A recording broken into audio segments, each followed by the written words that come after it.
اسی طریقے سے نماز کا معاملہ جو ہے وہ پہلے کیوں نہیں آیا؟ نماز کا بعد میں آ رہا ہے. آت المال علی حبہ ذوی القربى والیتامى والمساکین وابن السبیل والسائلین وفی الرقاب. کتنا دور لے گئے. واقام الصلاۃ وآتى الزکاۃ. یہ ہے ترتیب کے اعتبار سے جو میں نے عرض کیا تھا. یہاں عنوان کیا ہے؟ یہاں نیکی کی حقیقت عنوان ہے. اس کی روح ایمان ہے اور اس کا ظاہر اس میں سب سے پہلے انسانی ہمدردی، اور اس ہمدردی کی بنا پر وہ مال جو بہت محبوب ہے خرچ کرنا. درد دل کے واسطے پیدا کیا انسان کو، ورنہ طاعت کے لیے کچھ کم نہ تھے کروبیاں. اگر یہ نہیں ہے تو کچھ نہیں. حضور نے فرمایا من یحرم الرفق فقد حرم الخیر کلہ.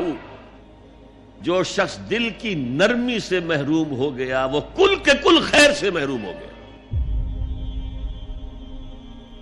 کسی کو دکھ میں دیکھو اور اس پوزیشن میں ہو کہ تم اس کا کوئی مداوع کر سکو اور نہ کرو، پھر تم چاہے مفسر ہو، محدث ہو، نیک نہیں ہو. تم عابد ہو سکتے ہو، زاہد ہو سکتے ہو، تم مفسر ہو سکتے ہو، محدث، نیک نہیں ہو سکتے. من یحرم الرفق، رفق کہتے ہیں نرمی. رفیق ہمارا ساتھی، دمساز. ظاہر بات ہے آپ کو دکھ ہوگا، آپ کے رفیق جو ہے اس کے اپنے دل میں محسوس کرے گا آپ کے درد کو. ہم درد کسے کہتے ہیں؟ ہم درد، ان کا درد مشترک ہے. ہم عصر ایک زمانے کے لوگ، ہم جماعت ایک جماعت میں پڑھنے والے، ہم درد. خنجر چلے کسی پہ تڑپتے ہیں ہم امیر، سارے جہاں کا درد ہماری جگر میں ہے. اگر یہ رفق نہیں ہے، اگر یہ ہمدردی نہیں ہے، اگر کسی کو دکھ میں دیکھ کر آپ تڑپ نہیں اٹھتے، اگر اس کی مدد کرنے پر قادر ہو اور نہیں کرتے تو کل خیر سے محروم ہے. پڑھے جاؤ نمازیں اور تہجدیں، کچھ حاصل نہیں ہو.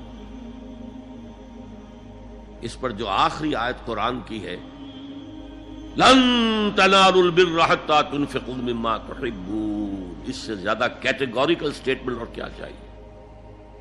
لن کے ساتھ جو نفی ہوتی ہے فعل مضارع میں، انتہائی مؤکد. ہرگز نہیں پہنچ سکتے نیکی کے مقام کو جب تک کہ خرچ نہ کرو ان میں سے جو چیزیں تمہیں پسند ہیں. قمیض پھٹ گئی ہے، بوسیدہ دے دو کسی کو، یہ نہیں ہے خیرات و صدقات، بلکہ جو تمہیں محبوب ہو. لن تنالوا البر، بر کے مقام تک نہیں پہنچ سکتے. پھر میں کہہ رہا ہوں عابد ہو سکتے ہو، زاہد ہو سکتے ہو، علم کا معاملہ ہے، محدث ہو سکتے ہو، مفسر ہو سکتے ہو، فقیہ ہو سکتے ہو، مفتی ہو سکتے ہو، سب کچھ ہو سکتے ہو. قرآن مجید کی روح سے نیک نہیں کہلا سکتے. وآت المال علی حبہ. اب اس میں جو ترتیب میں نے کہا تھا، الاقرب فالاقرب، الاقدم فالاقدم، سب سے پہلے ذوی القربیٰ. اور اس میں اکثر و بیشتر ہم سے کوتاہی ہوتی. دور دراز کے لوگوں کے ساتھ نیکی ہو رہی ہے، سگے بھائی کی بیوہ اور یتیم بچے جو ہیں وہ محروم ہیں. انہوں نے اس وقت یہ کر دیا تھا، یہ کر دیا تھا. ظاہر بات ہے کہ رشتہ داروں سے تو شکایتیں ہوتی ہیں. یہ تو ہمیشہ ہمارے مخالف رہے ہیں جی، ان کی ہم کیسے مدد کریں. اگر تو اللہ کے لیے دینا ہے تو پہلا حق ان کا. من احب للہ وابغض للہ واعطى للہ ومنع للہ. اللہ کے لیے دیا ہے اگر تو اپنے اس نفس کے جو انتقام کا جذبہ ہے اس کو کچلو، اور جس کا سب سے پہلا حق ہے اس کو پہنچاؤ. حق بحقدار رسید. ذوی القربى والیتامى، جو بے سہارا رہ گئے، باپ کا سایہ نہ رہا. والمساکین، مساکین کسے کہتے ہیں؟ مسکنت کہتے ہیں کم ہمتی. آپ کو معلوم ہے آج کل ایک مرض کہلاتا ہے نیورستھینیا. آدمی دیکھنے میں ہٹا کٹا ہے، صحت مند ہے، لیکن اندر سے اس کی کوئی ہمت ایسے جواب دے گئی ہے کچھ کر ہی نہیں سکتا. وہ ہے مسکین.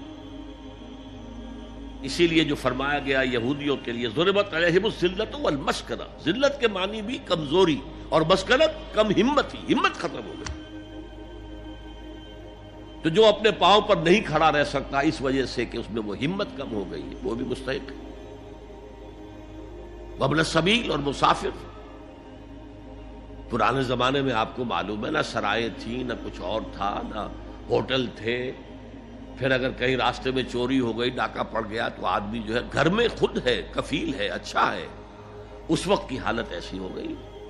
ہمارے ہاں بیگرز نے اسی کو ایک بہت بڑا بہانہ بنایا ہوا، جی میں آیا تھا وہاں سے اور یہاں سے اور میری جیب کٹ گئی، سب کچھ چلا گیا، اب مجھے واپس جانے کے لیے کرایہ چاہیے. اکثر و بیشتر جھوٹے کیسز ہوتے ہیں. اگر آپ کسی کو پکڑ لیں اور ساتھ لے کر کہیں تحقیق کراؤ تو وہ بھاگ جائے گا، پھر نہیں آئے گا اس مسجد میں. لیکن یہ کہ ابن السبیل یہ بھی ایک کھاتا ہے.